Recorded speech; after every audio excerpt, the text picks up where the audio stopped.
누가 악인이고 누가 선인이냐, 누가 지혜롭고 누가 어리석으냐, 뭐 이런 주제를 갖고서 계속 잠언이 진행되고 있습니다. 자, 오늘 읽은 잠언 13장의 말씀 가운데 2절의 말씀은 이렇습니다. 사람은 입의 열매로 인하여 복록을 누리거니와 마음이 괴사한 자는 강포를 당하느니라. 뭐 지금까지 쭉 잠언에서 얘기됐던 내용과 일맥상통한다 그렇게 생각합니다. 입의 열매라고 하는 게 있다는 거죠. 뭐 입의 열매라고 하는 것은 곧 말의 열매라고도 얘기할 수 있고, 말의 열매라고 하는 것은 우리 인간이 갖고 있는 지혜의 결과물이라 이렇게도 얘기할 수 있는 거죠. 말을 유순하게 하고, 또 말을 지혜롭게 하고, 또 말을 다른 사람을 해하는 그런 데 사용하지 아니하고 오히려 다른 사람에게 용기를 주고 그거 격려할 수 있는 그런 수단으로서 사용한다면 그 말은 오히려 큰 결실을 맺고, 그리고 그 결실의 결과물이 바로 복록이다 이렇게 얘기할 수 있는 거죠. 하나님의 축복을 받으려면 뭐 여러 가지 방법이 있겠지만은 그 여러 가지 방법 중에 가장 쉬운 방법은 뭐냐면 말을 잘하는 겁니다. 말을 잘한다라고 하는 것이 무슨 뭐 말을 기술적으로 또는 기교적으로 잘한다라고 하는 그런 의미가 아니라, 말이라고 하는 것을 좀 더 진실되고, 그리고 내 위주가 아니라 상대방을 배려할 수 있고 또 상대방에게 뭔가 힘을 줄 수 있는 그런 말을 사용하게 되면, 그러면 당연히 하나님으로부터 축복을 받게 된다. 이것이 이제 잠언의 말씀이라고 볼 수 있는 거죠. 스스로 부한체하여도 7절에 보면 아무것도 없는 자가 있고 스스로 가난한 체하여도 재물이 많은 자가 있느니라. 경제적으로 스스로 내가 뭐 이렇다 내가 저렇다 이렇게 재물이 있는 것처럼 그렇게 자기 자신을 과대하게 포장해서 내놓는 사람들도 사실 있거든요. 뭔가 상대방에 대해서 뭐 제압을 하고 싶다든지 아니면은 내 자존심을 더 세우고자 원한다든지 뭐 그러면 우리 집에 뭐 황금 송아지가 있다라고 뭐 이렇게 얘기를 할 수 있는 거죠. 그러나 그렇게 하여도 아무것도 없는 자가 사실은 있다. 뭔가 다른 사람 앞에서 부한 체하고 뭐 잘난 체하고 뭐 그렇게 말로 떠들어대고 뭐 그렇지만은 사실 속이 비어 있는 거죠. 이걸 조금 좀 심리적으로 얘기해 보면 우리들 심리 속에도 이제 그런 것들이 있는 거죠. 사실은 아무것도 없는데 그런데 겉포장만 잘해서 내놓는 거죠. 뭐 겉으로는 그런 채 하는 거죠. 그렇지만 사실 속은 그렇지 못하다는 거죠. 스스로 가난한 채 하여도 오히려 재물이 많은 자가 있느니라. 스스로 별거 아닌 것처럼 얘기하는데, 그런데 그 사람 뒤를 보니까 이 사람이 참 마음이 꽉 차 있는 사람이에요. 뭔가 배울 게 있고 뭔가 말을 하면 말을 할수록 더 샘이 솟는 그런 어떤 말의 진실이 담겨져 있는 사람들이 있단 말이죠. 오늘 이 잠언의 13장의 얘기는 바로 그런 거를 얘기하는 거죠. 겉포장만 잘해서 우리를 내놓는다고 해서 그거 하나님이 원하시는 것 아니죠. 하나님은 다 알고 계시잖아요. 우리의 속 사정과 우리의 속 마음과 우리의 어떠함을 우리보다도 더 잘 아시는 우리 주님이시죠. 주님 앞에 나올 때만큼은 우리가 그런 것들을 다 벗어 던질 수 있어야 되죠. 그런 것들을 무너뜨릴 수 있어야 돼요.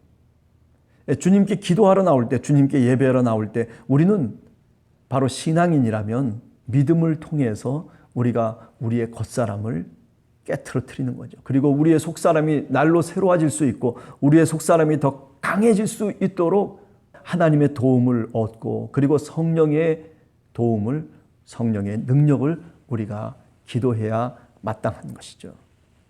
8절에 얘기합니다. 사람의 재물이 자기 생명의 속전일 수는 있으나 가난한 자는 협박을 받는 일이 없느니라. 재물과 뭐 가난, 부유함과 가난 뭐 이런 개념으로 생각하기보다는 보다 신앙적인 면에서 생각을 해볼 수 있다라고 생각돼요. 예. 사람의 재물이 자기 생명의 속전일 수는 있죠. 예. 우리가 물질적으로 생각해 봐도 우리에게 재물이 있으면은 자신의 어떤 험이라든지 또는 어떤 잘못된 것들을 좀 이렇게 보완할 수 있고 보충해 줄 수 있는 그런 수단은 될 수 있겠죠. 재물이라고 하는 것 자체가. 저 사람 이래서 뭐 저랬어 하면서 많은 사람들이 그것을 갖고서 그 사람의 평가를 보다 호의적으로 할 수는 있겠죠. 그러나 또 한 가지 여기 오늘 8절에 보면 그러나 가난한 자는 협박받는 일이 없느니라. 예, 마음이 가난한 사람은 그저 심령이 가난한 자는 천국이 저희 것이다. 예, 그렇게 주님도 말씀했지만은 마음이 가난한 사람들은 그래도 주님을 붙잡고 도우심을 요청하면서 살아가지 않습니까? 예. 우리 한 사람 한 사람이 사실 어떻게 보면 마음이 가난한 그런 모습으로 주님 앞에 오늘 또 기도하러 나와 있는 거죠. 우리 함께하는 교회 성도들 그렇습니다. 하나님 앞에서 좀 가난한 자로 주님 앞에 도움을 구하며 주님께 기도하면서 살아갈 수 있는 그런 우리 성도들이 되기를 간절히 원합니다. 자, 그리고 11절과 12절을 한번 읽어보면 이렇습니다. 망령되이 얻은 재물은 줄어가고 손으로 모은 것은 늘어가느니라. 소망이 더디 이루어지면 그것이 마음을 상하게 하거니와 소원이 이루어지는 것은 곧 생명 남으니라. 네. 저는 꼭 이것을 뭐 재물을 모으냐 마느냐 이런 경제적인 활동의 문제로서도 분명히 얘기할 수 있지만은 그러나 신앙적인 관점에서 이렇게 본다면 저는 이것을 신앙의 육체성이라고 생각해요. 망령되이 얻는다라고 하는 것은 뭐냐면 아무런 수고도 없이 얻는 거예요. 우리 사회 속에서 문제가 되는 게 이제 부동산 문제 아닙니까? 정권이 바뀐 것도 사실은 이 부동산 때문에 바뀐 거 아닙니까? 예. 그죠? 수고와 손을 통해서 뭔가 육체성을 통해서 그 재물을 얻어야 되는데 그런데 어느 날 갑자기 보니까 뭐 손으로 수고도 않고 그렇다고 뭐 어떻게 노력도 하지 않았는데 문제는 뭐냐면 어디 사느냐에 따라서 이렇게 불로소득을 얻는단 말이죠. 네. 어떤 사람들은 그래요. 부동산도 경제의 어떤 그 요소 중에 하나이기 때문에 뭐 그거에 대해서 신경을 쓰고 그거에 대해서 이득을 창출하는 것에 대해서 뭐라고 얘기할 것 없지 않느냐. 물론 맞는 얘기죠. 그렇지만 오늘 성경 말씀을 보면 손으로 모은 것 이것이 늘어가야지 그게 정상적이라는 거예요. 구약 성경 특별히 레위기 17장 이후에 보면 땅이라고 하는 것이 그죠? 부동산이라고 하는 이 땅의 문제를 다루고 있는데 이 땅은 뭐냐면 하나님의 것이라는 거예요. 개인의 소유가 될 수 없다는 거예요. 여러분 생각해 보세요. 신학적으로 생각해 보세요.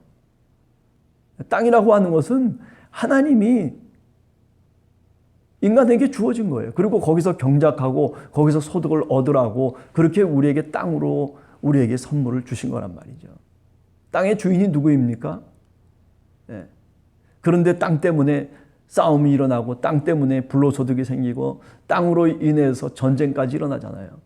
러시아와 우크라이나가 싸우는 그 땅의 문제 아니겠습니까? 네. 자, 이처럼 11절의 내용을 이렇게 보면 우리가 신앙적인 관점에서 보면 신앙이라고 하는 것도 뭔가 이렇게 손으로 모아서 얻어지는 그 신앙이 그게 참 신앙이죠. 네?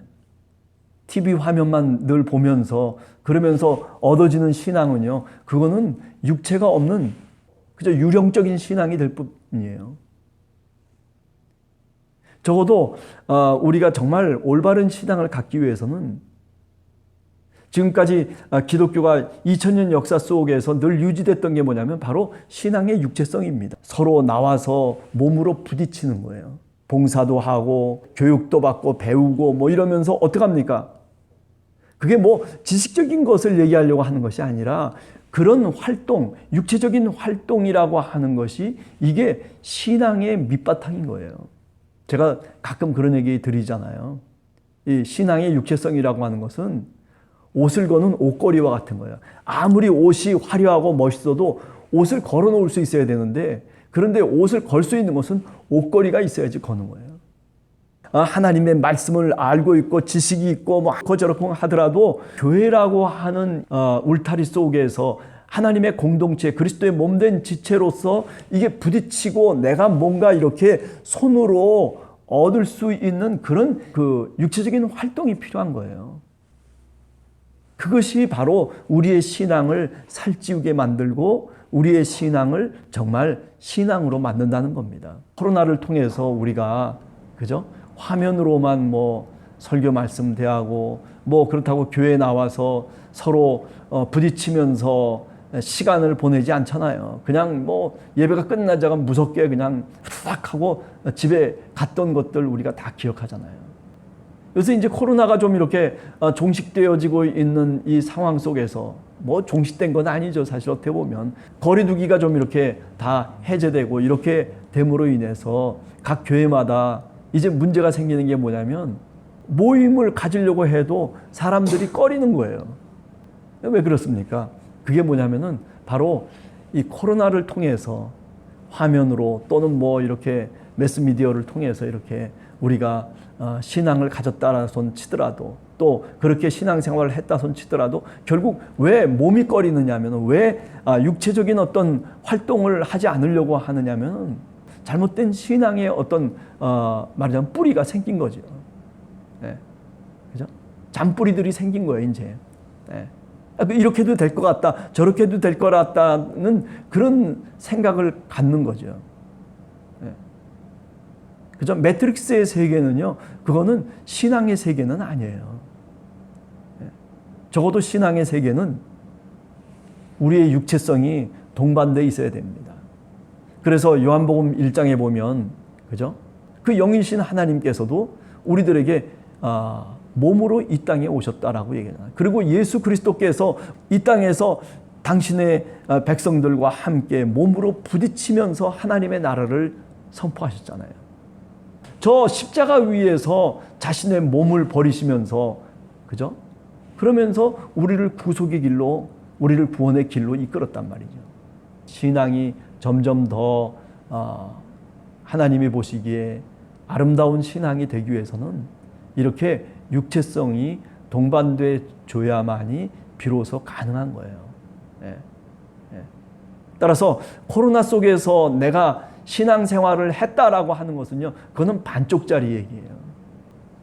자, 따라서 오늘 우리 함께하는 교회 성도님들 좀 더 몸을 부딪히면서 그러면서 우리가 신앙을 해나가는 신앙의 생활들이 더 늘어날 수 있게 되기를 간절히 기도합니다.